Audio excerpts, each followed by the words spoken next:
नमस्कार दोस्तों, host astro में आपका हार्दिक स्वागत है। दोस्तों, विवाह एक बड़ा ही शुभ किंतु जटिल प्रक्रिया है।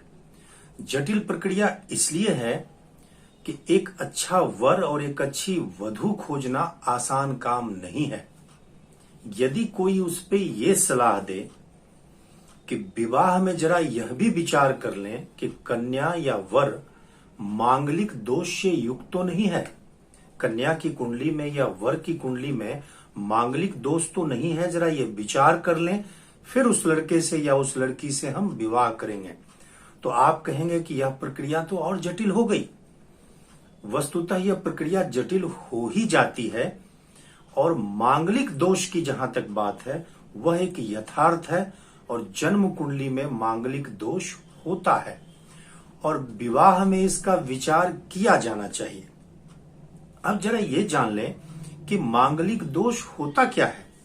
आखिर यह मांगलिक दोष क्या है जिसका विवाह में विचार करना इतना आवश्यक है।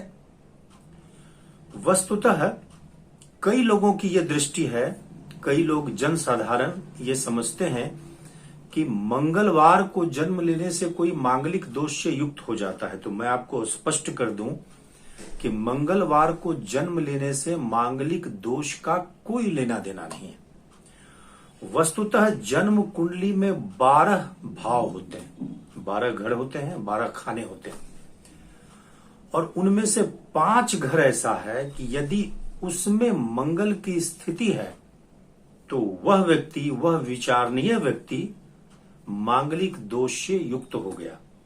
अब कौन कौन से वो भाव हैं?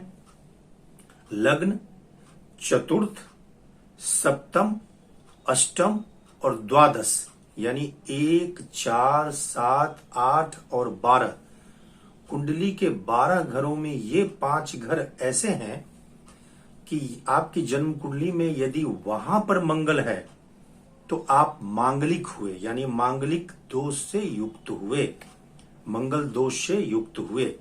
चाहे वो कन्या की कुंडली हो, चाहे वो वर की कुंडली हो, यानी लड़के की कुंडली हो, तो आप मांगलिक हुए। सीधे तौर पर देखा जाए तो 12 में से 5 घर, यानी करीब करीब 40% लोग ऐसे हैं, चाहे वो लड़का हो या लड़की हो, जिनकी कुंडली में मांगलिक दोष की स्थिति होती है। तो अब आप यह भी समझ गए होंगे कि यह कोई रेयर वाली बात नहीं है, अपवाद वाली बात नहीं है कि सिर्फ गिने चुने लोगों की कुंडली में मांगलिक दोष होगा, ऐसा नहीं है। 40% का आंकड़ा बहुत बड़ा आंकड़ा होता है, तो निश्चित रूप से खोजना बहुत मुश्किल कार्य भी नहीं है। अब जरा ये समझते हैं कि मांगलिक दोष कैसे हो जाता है। 1, 4, 7, 8 और 12 इन घरों में मंगल होगा तो क्या होगा कि विवाह में उसका इतना विचार किया जाना चाहिए। अब देखिए, इस बात को समझने के लिए आपको मंगल को समझना होगा। मंगल वस्तुतः एक बड़ा ही क्रूर और अहितकर ग्रह है। जिन लोगों को ज्योतिष शास्त्र की समझ है और जिन लोगों को नहीं भी है, वो जानते हैं कि मंगल एक बड़ा ही क्रूर ग्रह है। ग्रह मंडल में उसको सेनापति का दर्जा प्राप्त है, उसका स्वभाव उग्रता लिए हुए है, क्रोधी व्यक्तित्व है और जरा भी आलोचना उसको बर्दाश्त नहीं होता, वो फूट पड़ता है अपनी आलोचना पे। वो एक प्रहारक है। उससे, मंगल से हम छोटे भाई का विचार करते हैं, भूमि का विचार करते हैं। मंगल को भूमि पुत्र भी कहा गया है, तो भूमि का विचार करते हैं, रोग और शत्रु का विचार करते हैं। तो मंगल चूंकि एक बड़ा ही क्रूर ग्रह है, उग्र ग्रह है और संबंध विच्छेद करने वाला ग्रह है। संबंध को बनाए रखने के लिए बड़ी सहनशीलता की जरूरत होती है। बहुत चीजों को बर्दाश्त किया जाता है, बहुत चीजों को चले जाने दिया जाता है। मंगल का स्वभाव उग्र है, क्रोधी है, तो वो बड़ा ही प्रहारक गुण लिए हुए है और बड़ी जल्दी उग्र हो जाने के कारण संबंधों को तोड़ भी देता है वो। ऐसी परिस्थिति में विवाह में उसका विचार आवश्यक हो जाता है, क्योंकि विवाह एक बड़ा ही नाजुक मसला है। 2 आत्माओं का मिलन है, कम से कम सनातन धर्म में वो 2 आत्माओं का मिलन है और जब दो आत्माओं का मिलन होता है तो संबंध को बनाए रखने की कोशिश होती है और बहुत चीजों को नजरअंदाज किया जाता है। मंगल से ये अपेक्षा बहुत नहीं की जा सकती। तो इसलिए अगर वो 1, 4, 7, 8 और 12 भाव में कहीं स्थित है तो उसका बहुत सारा प्रयास यह होगा कि वो वैवाहिक संबंध पर कुप्रभाव यानी बुरा असर डालेगा। अब जरा ये देखें कि प्रथम घर में अगर वो बैठा होगा, तनु भाव में, लग्न भाव में, जिसको प्रथम घर कहते हैं, तो प्रथम घर में होने से उस व्यक्ति का, उस विचारणीय व्यक्ति का व्यक्तित्व ही क्रोधी का होगा, उग्रता लिए हुए होगा, मंगल के गुणों से संपन्न होगा। तो ऐसी स्थिति में उसकी उग्रता वैवाहिक संबंध के बीच में बार बार आएगी और लग्न में बैठने के कारण उसकी सीधी दृष्टि सप्तम स्थान पर पड़ेगा, जो एक वैवाहिक सुख के लिए भाव है। तो लग्न में मंगल का बैठना वैवाहिक संबंधों में खलल डालेगा, नुकसान डालेगा। चतुर्थ भाव घर का भाव है, सुख का भाव है। सुख के भाव में ऐसे क्रूर ग्रह के होने से सुख में बाधा होगी, घर में कलह होगा, छोटी छोटी बातों पे झगड़े टंटे होंगे और चतुर्थ भाव होने से उसकी दृष्टि भी सप्तम पर पड़ेगी, चौथी दृष्टि। तो इस प्रकार मंगल की फिर से दृष्टि दाम्पत्य जीवन पर पड़ेगी और वो वहां के सुखों को नष्ट करना शुरू कर देगा। इसके बाद आता है सप्तम भाव, जो कि सीधे सीधे विवाह का घर है, दाम्पत्य सुख का घर है, साझेदारी का घर है और वहां बैठ जाना सर्वाधिक नुकसान करने वाली बात होगी कि वह तो दाम्पत्य सुख को नुकसान करने के लिए ही आया। तो सप्तम घर में बैठकर इन भावों का सुख लेने में वो व्यवधान डालेगा।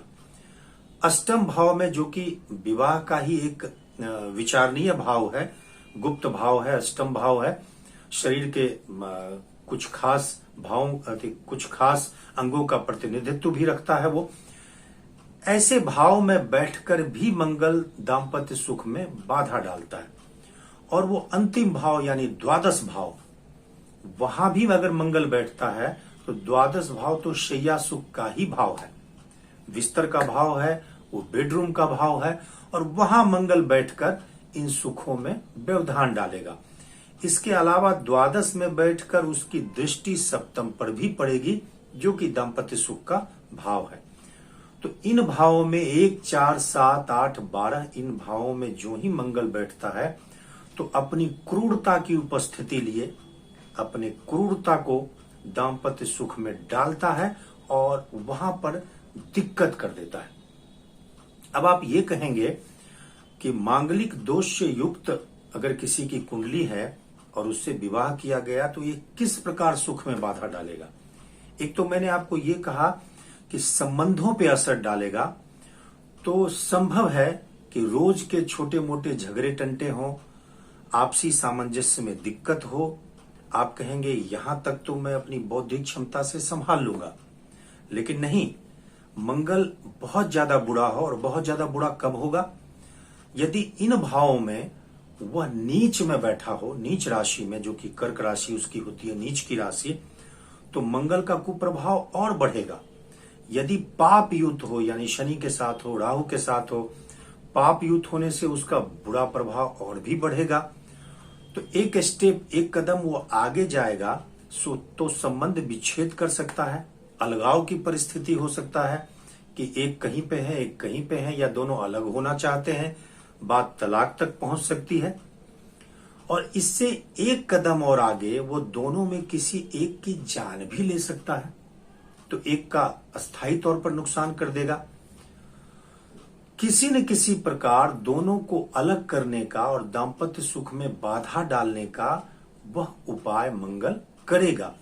तो इसलिए मांगलिक दोष का विचार केवल इसलिए नहीं किया जाता कि संबंध पे कोई असर पड़ेगा, स्वभाव में कोई परिवर्तन आएगा, उग्रता का सामना करना पड़ेगा। नहीं, वो संबंध विच्छेद भी कर सकता है, उन उपायों से भी कर सकता है जो आप दूर दूर तक सोच नहीं सकते।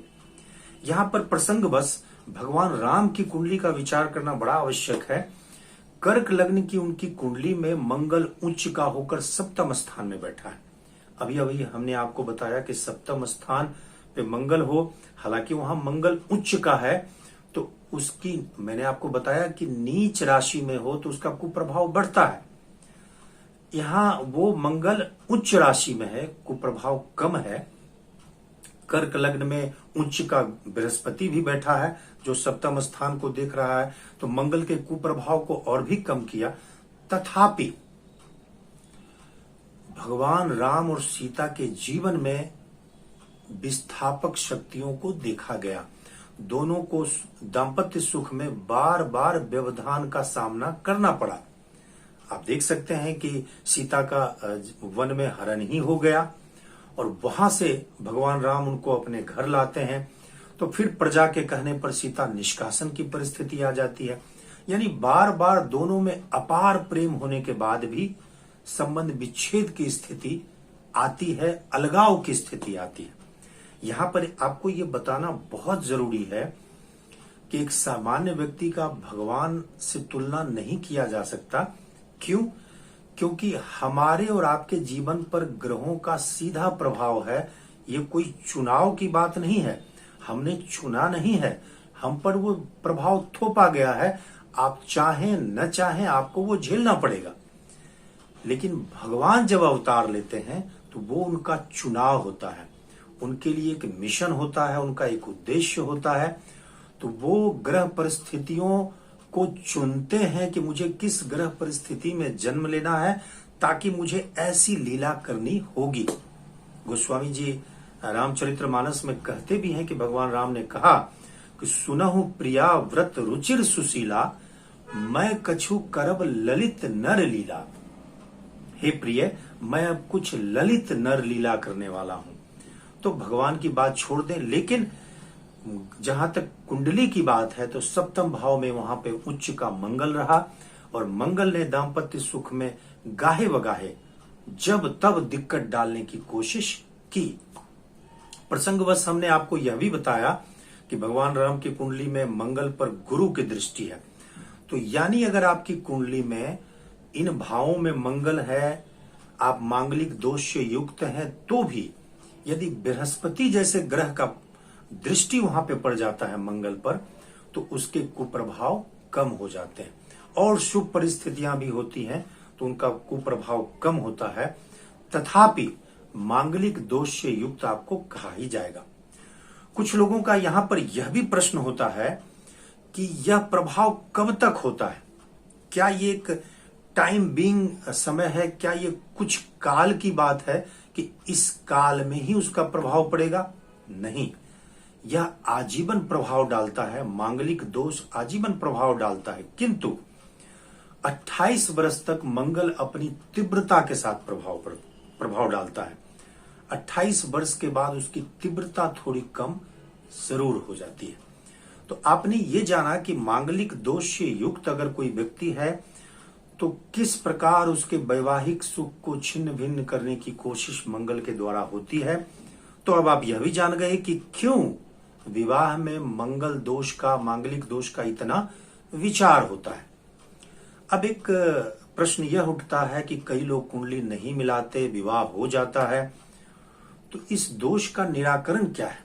देखिए, अभी अभी अगर विवाह का विचार हो रहा है, यानी आने वाले समय में विवाह है, तो अभी तो आप ये कर सकते हैं कि मांगलिक दोष से युक्त ही अगर कोई साथी मिल जाए, यानी आप कन्या है तो वर मिल जाए, वर है तो कन्या मिल जाए, दोनों ही अगर मांगलिक दोष से युक्त हैं तो लोहा लोहे को काटता है। इस सिद्धांत से वह मांगलिक दोष को भंग कर देता है और दाम्पत्य सुख में बाधा डालने की जो स्थिति मंगल की है उसको एकदम से शून्य कर देने की स्थिति ज्योतिष शास्त्रियों द्वारा कहा गया है।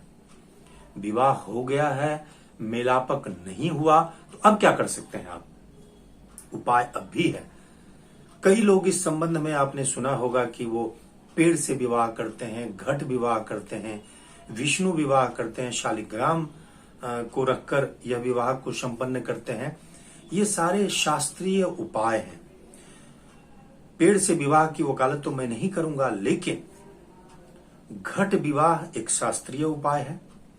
कन्या है तो विष्णु विवाह होता है, शालिग्राम भगवान को रखकर तुलसी जी की उपस्थिति में एक संस्कार के द्वारा, पूरी शास्त्रीय पद्धति के द्वारा विवाह करवा दिया जाता है। चाहे कन्या हो या वर हो, अपने अपने जगह पे उनका कर दिया जाता है।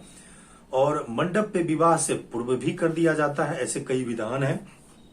और यह विवाह करके तब असल विवाह को किया जाता है।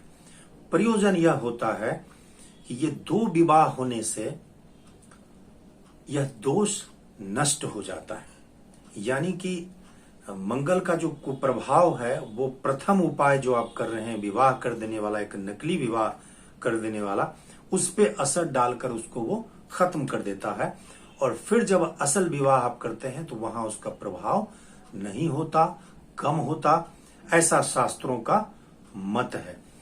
तो यदि आपका विवाह बिना किसी मिलापक के हो गया है और आपका साथी मांगलिक दोष से युक्त नहीं है किंतु आप हैं, तो विवाह पश्चात भी आप शास्त्र विहित पद्धति का अनुसरण करके विद्वान पंडित से राय लेकर एक और विवाह संपन्न करके, चाहे वो घट विवाह हो या फिर शालिग्राम जी की उपस्थिति में विष्णु विवाह हो, या आप खुद ही अपने जीवन साथी से, कई मत में यह भी है कि एक और मुहूर्त में विवाह हो, ऐसा करके आप उस दोष से मुक्त हो सकते हैं।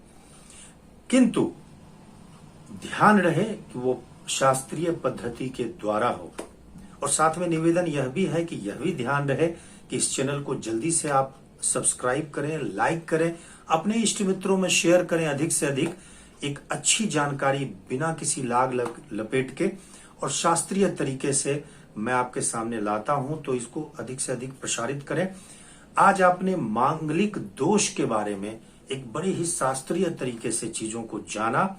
यह भी जाना कि मांगलिक दोष क्या होता है, कितना उग्र होता है और क्या प्रभाव डालता है और कैसे उससे बचा जाए। आपने इतना ध्यानपूर्वक इस वीडियो को सुना, देखा, इसके लिए बहुत बहुत आभार।